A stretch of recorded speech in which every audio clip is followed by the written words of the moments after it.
Saat nge-mix itulah nutrisi dibibiskan. Jangan ngebibiskan pakai manual, jujur nggak akan rata. Ujung-ujungnya ketika yang kena telurnya bagus, yang nggak kena akhirnya telurnya jelek. Bisa dipahami nggak?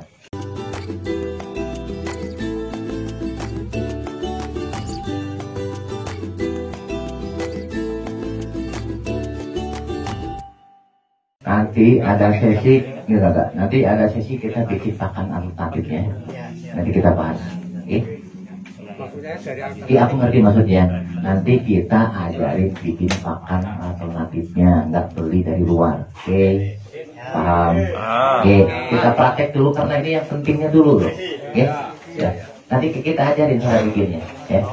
Kan kita praktek dulu aja dulu ya, baru nanti kita lanjut. Telur. Oke, telur dulu. Mix ya. Yang mix. Ini yang ayam kelihatan langsung depan aja. Cara membuat pakan alternatif. Ya.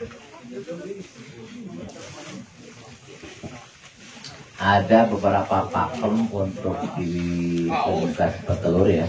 Mau ayam, mau untuk bebek, mau untuk puyuh. Ketika ayah ngajarin dalam bentuk tulisan, tetap banyak yang kurang berhasil. Dalam arti kata apa? Banyak pakemnya yang salah persepsi. Ya, salah persepsi dalam artian begini. Komposisi benar, bahan benar, aja benar itu benar sesuai dengan kalimatnya. Misalkan jagung kuning, misal ya. Terus misalkan dedak, benar dedaknya benar dedak. Tapi hal yang kecil justru yang banyak yang salah persepsi. Contoh gini, ada temanku yang aku ajarin, dia kebetulan bermain ayam petelur. Petelurnya kalau nggak salah sekitar 1,5 juta ekor. Kudus. Ya, aku gini. Habis itu ngedrop. Aku kenapa ngedrop? Padahal bahannya tetap sama, komposisi sama seperti yang ayah jaga. Kan pusing baik wan, apa meluncur aja ke Kudus kan. Udah, aku berangkat. Setelah tak periksa, sepele kelihatannya. Tapi fantastis efeknya. Ya. Dari biasa dia 85, 86, itu ngedrop sampai 75. Ketika ayamnya 1000, ini 1,5 juta. Berapa duitnya hilang kan? Jadi gini, tulis dulu komposisinya. Ini khusus untuk unggas petelur, ya. Semua jenis unggas. Jadi jangan lagi nanyain yang untuk pentok, untuk bebek ya, itu kan unggas bro. Jadi sama ya. Bukan nama alias. Yang pertama, kita beli konsentrat yang sudah jadi aja ya. Jadi kita nggak bikin dulu. Nanti kita ajarin juga gimana cara bikin konsentratnya. Ya. Kalau pengen lebih murah. Jadi konsentrat. Ya. Konsentrat petelur. Terserah pabrik apa, merek apa, bodo amat. Yang penting minimalnya 33 sampai 35% pH-nya. 33 sampai 35. Oke, usahakan 35 kalau ada. Ya. Merek terserah bilangan mau apa aja. Ya, tidak dibatasi harus merek A, enggak. Sudah? Itu jumlahnya 34% komposisinya.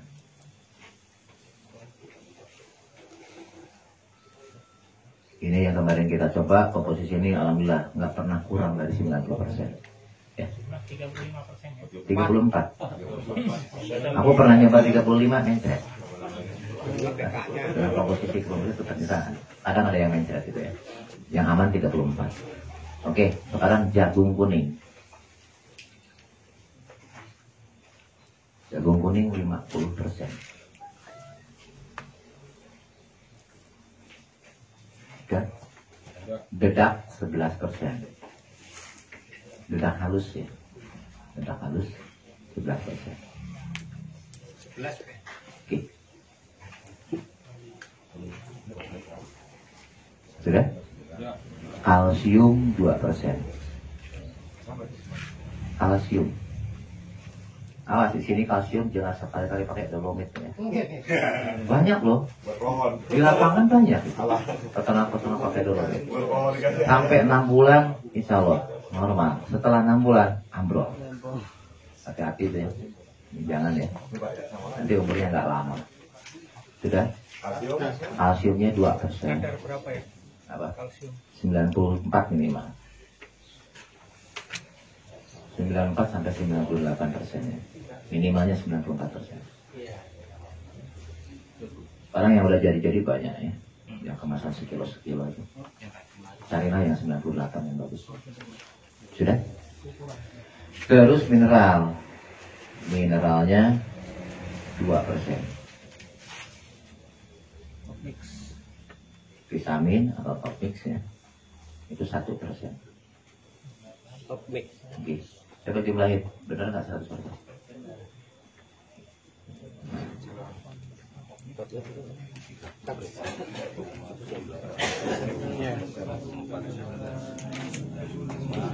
Oh iya, total. Kenapa hafal? Sering aku makainya. Itu biasa melotok aja. Deh, gini catatannya, yang seperti saya bilang tadi. Jangan sekali-kali sumber bahan pakannya ganti-ganti. Di situ masalah besar. Contoh, jangan misalkan beli jagung dari si A, ya, tanyakan varietasnya apa. Kalau awal varietasnya pionir, maka selamanya harus pionir. Kalau misalkan awalnya kita dimulai dengan varietas biji, selamanya harus biji, nggak boleh ganti. Kenapa? Tiap varian jagung karakternya tidak sama. Tahu nggak ya itu tokonya? Harus tahu. Makanya belinya ke pasar besar, ke bandar besar. Oke. Kalau bandar besar pasti sudah dipilah-pilah. Ya. Kenapa? Kita pernah nyoba gini. Ini kasus yang di Kudus. Ya. Kasusnya itu. Jadi kemarin dia pakai varietas dari pionir. Karena harga dari yang satunya lagi lebih murah 100 perak, dia pindah. Ngedropnya sampai 10%. Luar biasa. Malah ruginya berat gara-gara ke pinjam sebulan 100 perak. Jadi panik. Iya. Ya, karena kandungannya tidak akan sama. Ya. Jadi yang penting tidak rubah ya. Jangan berubah. Kalau pertamanya A, selamanya harus A. Tanam sendiri. Paham maksudnya? Ya. Paham ya? Ya. Ya, lanjutin. Nomor 2. Ini, awas. Yang sering berpengaruh luar biasa itu 2 bahan. Dedak sama jagung. Jagung kayak tadi, dedak pun sama. Awas, kualitas mesin slab itu nggak sama. Ya, makanya kita harus kerjasama kalau perlu. Kalau perlu, kita punya selepan sendiri. Kalau udah skala besar, itu wajib. Makanya tadi aku tanya ke kamu, aku beli kalau perlu. Kenapa? Kita butuh kepastian kualitas. Kalau enggak, ngedrop juga. Jenis padinya Bodoh amat. Yang penting mesin slabnya. Ya, kan ada mesin slab yang kurang bagus bisa sampai 2-3 kali dia slapping. Ya, jelas pasti kualitas sedangnya nggak akan sama. Bisa dipahami? Kesimpulannya, kalau sudah ngambil dari satu pabrik milling slip yang satu A itu, terus dari situ jangan ganti-ganti. Paham maksudnya? Insya Allah stabil terus, tidak akan turun. Sepele ya. Jadi jangan asal ada, sumbernya harus jelas. Beli di warung, bubar jalan. Jadi kalau ingin bisnis di Ayam Petelur, di BP Petelur, ini harus punya kerjasama dengan mesin tertentu. Oke. Apalagi zaman sekarang banyak yang nakal, sok kambing giling dicampur. Banyak itu. saya biasa. Oh, aku. Jujur aja, langsung hancur itu. Dan itu akibat apa? Akibat ketika para peternak, teman-teman di lapangan yang ngemik sendiri, yang oper sendiri, itu fluktuatifnya tinggi. Itu gara-gara bahan bakunya nggak pernah sama. Paham? Oposisi benar, ketika bahan bakunya nggak benar, bubar jalan. Fantastis loh. Bisa ngedrop sampai 10% itu dalam jangka waktu 1-2 hari itu. Ganti pakan, bukan ganti pakan ya, ganti bikin lagi yang kedua, begitu nggak sama, 1-2 hari kemudian, 10% hilang. Gila bener. Pengalaman di lapangan kayak gitu. Ya. Ini khusus untuk yang petelur. Oke, lanjutin. Yang ini, kalau pingin benar-benar sempurna, gini caranya. kita kan mix, ya, anggap nih bahan semua sudah ada. Kalau ketika kapasitas udah di atas 1 kintal sehari, sebaiknya kita beli mixer, biar benar-benar pencampurannya betul-betul sempurna, ya. Ya kan? Nah, saat nge-mix itulah nutrisi dibibiskan. Jangan ngebibiskan pakai manual, jujur nggak akan rata. Ujung-ujungnya ketika yang kena telurnya bagus, yang nggak kena akhirnya telurnya jelek. Bisa dipahami nggak? Kita perlu mekanisasi biar betul-betul tercampur rata. Kenapa? Saat pakai mixer, kita kan di atas pakai sprayernya enak. Dia kan muter, kita tinggal diem aja gitu. Ah, mixer jangan jalan. Insya Allah benar-benar merata. Artinya seluruh ayam sama nanti kualitas pakannya. Bisa dipahami? Kecil kelihatannya, sepele. Ya sudah saya mix ya, sudah saya bibiskan. Yang bibis antum pakai manual, belum tentu rata. Ada yang kena, ada yang enggak. Begitu yang enggak kena, jelas hasilnya enggak akan sama. Bisa dipahami? Jadi faktornya bukan hanya sekedar kualitas nutrisi tok aja yang harus bagus. Saat mixnya pun harus betul-betul rata. Kayak ini, tapi luar biasa. Paham ya? Oke. Sampai sini dulu, ada pertanyaan Pak enggak? Dedak halus itu sama dengan separator ya? Hampir mirip. Ya kurang lebih itulah. Ya. Bisa? Dipahami sampai sini? Kalau yang peternak-peternak lain yang sudah lama itu kok pakai premix itu. Premix sama topmix sama apa? Cuma beda nama, beda nama. Ya. Itu vitamin juga isinya. Ya. Jadi jenengan kalau mau pakai premix, mau ada tiap daerah kadang nggak ada topmix, adanya premix. Padahal itu juga Pak, sama itu. Cuma beda nama itu. Ya. Untuk dedaknya apa yang paling halus ya? Bagusnya. Semakin halus dedaknya semakin bagus. Kenapa? Penyerapannya kan semakin sempurna. Jagung usahakan biasanya kan ada yang mes 60, mes 40, mes 80. Usahakan yang paling halus. Aku biasa pakai yang 40. Masih lebih kecil aja.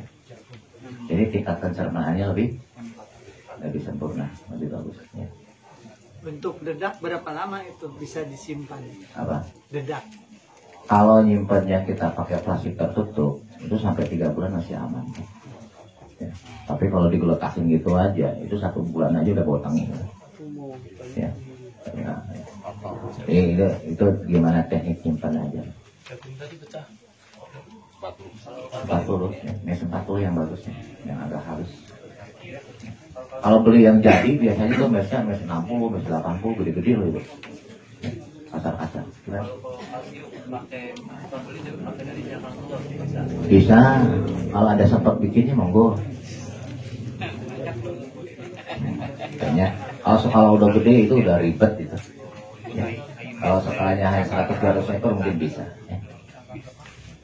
Bisa dipahami sampai situ? Lanjutin. Hal yang kedua, jika pengen tetap stabil di 90% minimal, ada triknya gini. Dan ini jarang sekali dilakukan oleh para peternak di lapangan. Apa? Pencatatan. Gini maksudnya ya. Kalau petelur ayam kan biasanya kan sistem baterai, jarang-jarang yang koloni ya. Kecuali kalau bebek biasanya kadang-kadang ada yang koloni juga, ada yang baterai juga ya. Gini, ini kan sistem baterai. Satu baterai itu dikasih 1 tulisan catatan minimal untuk 30 hari. Jadi ada tabel di kandang ya. Tulis saja 1, 2, 3 kotak kecil ya. Tulisan. Jadi tugas anak kandang hari misalkan sekarang tanggal 1 ya. Baterai 1 betul apa enggak? Kalau enggak bertelur jangan dicontohin. Kalau bertelur checklist. Lihat seminggu. Kalau kan hari ke-1, ke-2, ke-3. Kalau kurang dari 5 telurnya selama 1 minggu, siap-siap jual ganti baru. Berarti itu enggak jelas urusannya. Artinya ayamnya jelek. Dari gennya. Walaupun sehat. Itu bertelur pertama. Pokoknya selama seminggu aja. Berturut-turut ya? Ya berturut-turut. Jadi harus ada catatan. Nanti minggu kedua. Kalau minggu kedua dari 5 naik jadi 6, kemungkinan insya Allah jadi bagus. Tapi ketika minggu kedua masih tetap 5, minggu ketiga tetap 5, udah jual ganti baru, nggak akan benar. Artinya gennya yang nggak benar, ya. Paham? Ini yang selama ini nggak pernah dilakukan, ya. Bahkan aku pernah nanya, ini impact terus nggak tahu ya, masya Allah. Kata lu gimana mau bisa antum? Paham? Kalau semua baterai dilakukan gitu, seminggu aja kita tahu mana yang produktif, mana yang enggak. Ya, jelek-jeleknya harus 6 minimal itu. Kalau 5 standar 5 aja, keluarin aja, ganti baru ayamnya. Apalagi kurang dari 5, lu langsung beli aja wis.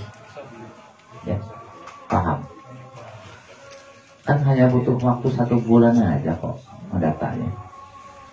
Nggak tiap hari, nggak setiap bulan katanya. Kenapa? Untuk memilih ayam yang memang betul-betul produktif sama yang enggak. Kenapa? Saat 10% nggak produktif, kita buang pakan terus-terusan, telurnya nggak jelas, nggak nunuk, nggak nutup. Paham? Bebek pun sama, ya. Jadi kalau bebek pengen di itu, tetap harus dibateraikan dulu selama 1 bulan. Jangan langsung kalau koloni kan bingung, ini yang betul kemana? Kecuali kita terong-terongin 24 jam kan ya. Paham ya? Ini kecil tapi luar biasa loh, ya. Jadi 1 bulan kita pemilihan, ya. Kalau sudah di atas 6 semuanya selesai, baru kita treatment bisa bertelur 2. Karena kalau yang telurnya 5 seminggu sampai kiamat tak bisa diapa-apain, maupun kita treatment jor-joran sekalipun. Paham ya? Karena udah bawaan genetiknya itu. Ini kecil kelihatannya sepele, tapi luar biasa. Kenapa? Kita kan ngasih pakannya terus-terusan. Ya, masa kita ngasih pakan yang nggak berproduksi? Bisa dipahami? Ini triknya, trik yang harus dilakukan untuk di telurnya harus. Terus yang kedua yang harus diperhatikan, tadi sebetulnya sudah disinggung ya, jaga bobot jangan sampai di atas 2,2 kilo bobot ayamnya. Yang salah satu solusinya dengan pemberian protein seminggu sekali tariknya. Karena kalau bobot sudah di atas 2,2, 2,5 up, sebagus-bagusnya paling belakang keluarga akan bisa tembus di atas itu. Bobotnya dijaga antara 1,7 sampai 2,2, itu yang ideal. Dia produktif sendiri terus. Oke, yang ketiga yang harus diperhatiin triknya apa? Kasih pakan jamnya tidak boleh dirubah sama sekali. Kalau pertama pagi ngasih makan jam 7, kemudian misalkan sorenya jam 4, selamanya harus tepat. Walaupun selisih 5 menit sekalipun. Oke, akan ada perubahan nanti di metabolismenya. Sepele kelihatannya. Jadi kalau pengen setahun nggak mau turun-turun, rahasianya jam makan jangan sama sekali dirubah. Paham? Selisih 5 menit aja berubah metabolisme. Pasti turun 2-3%. Ini pengalaman kita gitu. Ya. Makanya yang pelihara yang petelur itu kalau yang sholatnya benar pasti benar. Ya udah biar tetap apa kan? Ini udah kalau yang sholatnya benar berhenti nih sekarang udah. Paham? Kalau awal jam 7, jam 7 awal pemberian pakan. Kemudian kalau misalkan jam 4 sore jam 4, aku cuma ngasih makan cuma 2 kali. Ya. Terus tambahan ya, setiap selesai jam 5 sore gak boleh ada kegiatan apapun di kandang. Kunci bis, gak boleh yang masuk. Kenapa? Proses penyempurnaan pematangan telur itu dari jam 5 sampai jam 2 malam. Keganggu besoknya telurnya cuma 1, nggak akan bisa 2. Apa? Bentar, satu-satu. Sekarang mumet. Oke? Paham? Dari jam 5 sore tidak boleh ada kegiatan apapun. Jadi selesai ngasih pakan, bersihin, tempat minum, selesai sebelum jam 5. Tutup, kunci kalau perlu. Oke? Sampai kapan? Sampai besok jam 6 pagi. Jam 6 bersihin lagi untuk pakan, ya kan? Baru rutinitas lagi. Jam 7 kasih makannya. Bisa dipahami sampai situ? Oke, lanjutin. Hal yang Yang lain. ngasih pakan beda orangnya. Gak masalah Pak. Ayam nggak tahu ini orangnya ganteng apa enggak. Tahunya makan. Nah kalau Yang pagi penting, itu kan biasanya ayam lapar Pak. Dini hari itu kan lapar karena kedinginan gitu.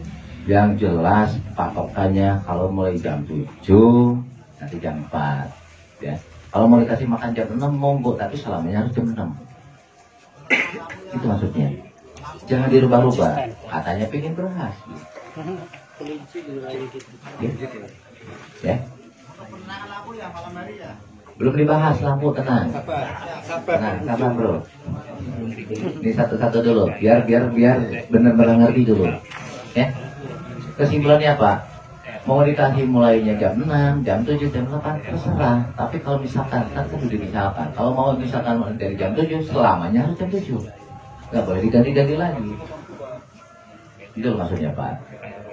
Kalau Bapak aku pengennya jam 6 ya monggo. Tapi selamanya seterusnya harus jam 6. Oke. Aku kadang-kadang biasanya nyarinya jam 7. Kenapa? Jam 6 takutnya kita mesti kesiangan bangunnya gitu.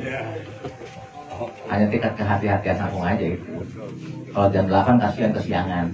Ayam udah kelaparan nanti. Oke. Bisa dipahami maksudnya ya? Terserah kita nggak mau ngawalin jam berapa. Interval Nah, jaraknya ya. apa? Jam 7, jam 4. Berarti berapa jam? 8, 9, 10, 11, 12. 1, 2, 3, 4, 8 jam. Ya. Sampai situ udah deh pahami? Lanjut.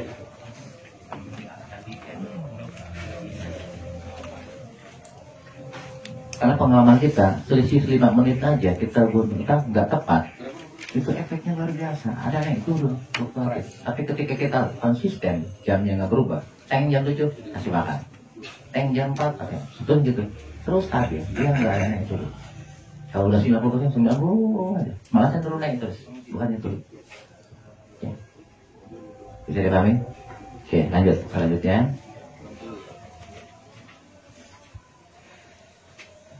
Lampu nyala sampai jam 9. Jam 9 dimatiin. Ya, malam. Kalau siang nggak usah dibahas ya. Masa kasih lampu orang terang juga. Yang paling bagus lampunya berwarna kekuning-kuningan. Yang paling bagus. Dok, lampu dok. Ya, lampu dok. Kalau warna yang bening terang gini malah mengganggu ke proses pematangan telur. Ya, jadi warnanya kekuning-kuningan. Yang bagus. Harus pakai itu. Ya. Tapi nyalanya sampai jam 9. Setelah jam 9 yang di dalam matiin, yang nyalain cuma yang keluar kandang aja. Bisa? Paham? Oke. Yang paling enak pakai timer ya Pak ya. Beli timer murah kok. Cuma 45.000. Jadi kita nggak harus matiin, hidupin. Setting aja. Jam sekian, mati, biasanya hidup. Ada.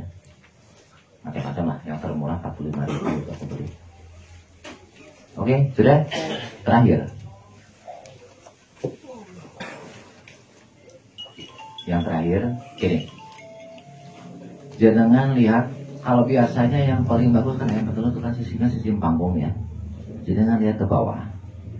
Kalau di bawah ada lalat, jujur itu pengaruh bisa sampai 5% ke produksi.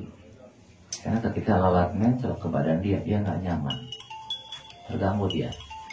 Metabolisme pun akan terganggu juga.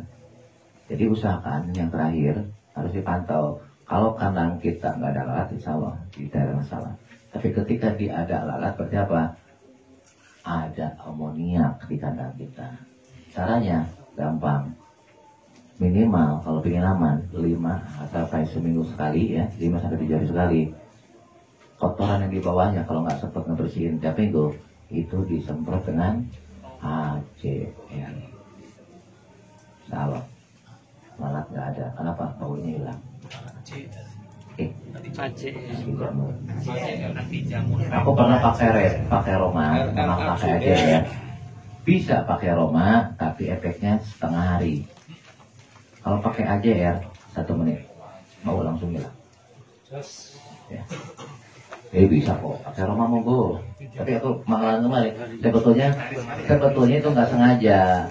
Romanya habis, ada tinggal AJR, aku coba aja, langsung hilang baunya. Satu. Rotor nggak bisa ya? Apa? Rotor bisa sampai 2 hari, baru ammoniaknya hilang. Terlalu lama ya. AJR berapa hari sekali ya? Apa? Seminggu sekali aja. Langsung hilang ya? Di bawahnya boleh. Mas loh, kalau kena ke ayamnya nggak boleh ya, karena itu kan racun. Ya. Kalau pakai ACR harus racun. Kalau pakai Roma nggak masalah. harus hati-hati.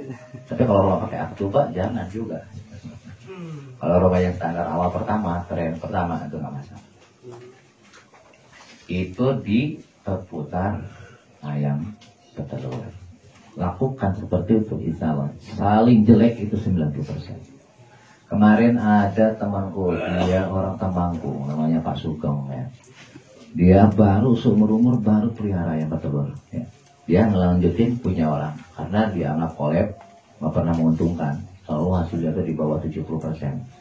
Ya, ini ada yang mau collab, aku ambil boleh nggak ya? Udah ngerti nggak? Belum. Pernah pelihara? Belum. Ya. Nah, ini sadis juga nih orang. Ya wes. Kataku ambil aja, tapi manut gini. Cuma waktu seminggu naik jadi 85%. Kemarin gimana sekarang Pak Sugeng? Mau nambah 10.000. Cantik. Artinya apa? Dia udah paham. Kalau nggak menguntungkan nggak mungkin nambah lah. Tapi manut kiat yang tadi kayak di pemilik pakan. Kalau dia dari 7 mau nggak mau, tetap harus 7. Ya. Lewat aja 15 menit, dijamin 2-3 hari kemudian turun sampai 23%. Luar biasa. Jadi bukan hanya sebatas pemikiran apa ini pakannya bagus apa enggak, bukan hanya itu. Bukan hanya sebatas ini ayamnya bagus apa enggak, tetap trik-trik yang tadi itu wajib diperhatikan. Bisa dipahami?